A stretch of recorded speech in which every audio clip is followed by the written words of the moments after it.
পেয়ারা মাখাওয়ালা মামাদের হাতের গোপন মশলার রেসিপি নিয়ে আজ হাজির হয়েছি তোমাদের মাঝে। প্রথমে শুকনো মরিচ চুলা কমিয়ে দিয়ে ভেজে নেব। দেখতে পাচ্ছ আমি একদম আস্তে আস্তে ভেজে নিচ্ছি।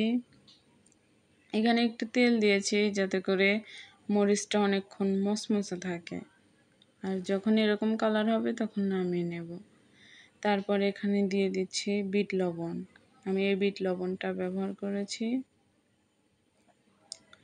তোমরা চাইলে এখানে রান্নার লবণও দিতে পারো, কোনো সমস্যা নাই, তবে বিট লবণ দিলে স্বাদটা একটু বেশি হয়। লবণটা ভেজে নিতে হবে যাতে করে পরবর্তী মশলাটা ভেজা ভেজা না হয়। দেখতে পাচ্ছ আমি বিট লবণও সেমভাবে ভেজে নিচ্ছি চুলার জালটা কমিয়ে দিয়ে। যখন এরকম কালার হবে তখন নামিয়ে নেব। তারপর দিয়ে দেব জিরা। জিরাটাও আস্তে আস্তে ভেজে নেব। দেখো আমি কিন্তু এখানে সব মশলা ভেজে নিয়েছি, এখন রেডি। পাটায় মরিচ দিয়ে দেব, শুকনো মরিচ ভাজা। তারপর মরিচগুলো বেটে নেব। তোমরা চাইলে এটা ব্লেন্ডারেও করতে পারো, কোনো সমস্যা নাই, তবে আমার কাছে মনে হয় ব্লেন্ডারের থেকে পাটায় বাটলে মশলাটার স্বাদ বেশি হয়, তাই আমি পাটায় বেটেছি। তারপর বিট লবণটাও বেটে নেব যাতে করে বিট লবণটা মশলার সাথে একদম মিশে যায়। দেখো আমি সেমভাবে বেটে নিচ্ছি।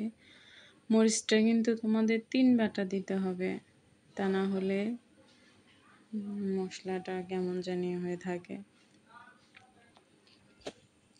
তারপরে ধনিয়া ভাজার কথা আমার মনে ছিল না, ধনিয়াও সেমভাবে ভেজে নিয়েছি।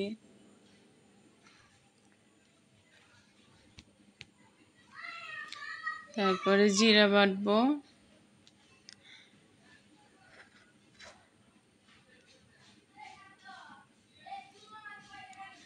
সব মশলা আমি আলাদা আলাদা তুলে রাখবো পরবর্তীর যাতে আমার।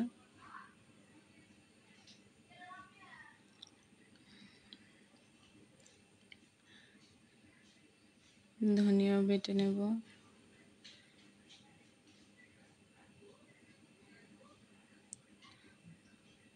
তো সব প্লেটে তানে একে একে সব দিয়ে দিলাম। এখন আমি সব মশলা আবার বেটে নিচ্ছি যাতে করে সবগুলো মশলায় একদম মিক্স হয়ে যায়। তো এই পর্যায়ে আমার মশলা পড়ায় রেডি।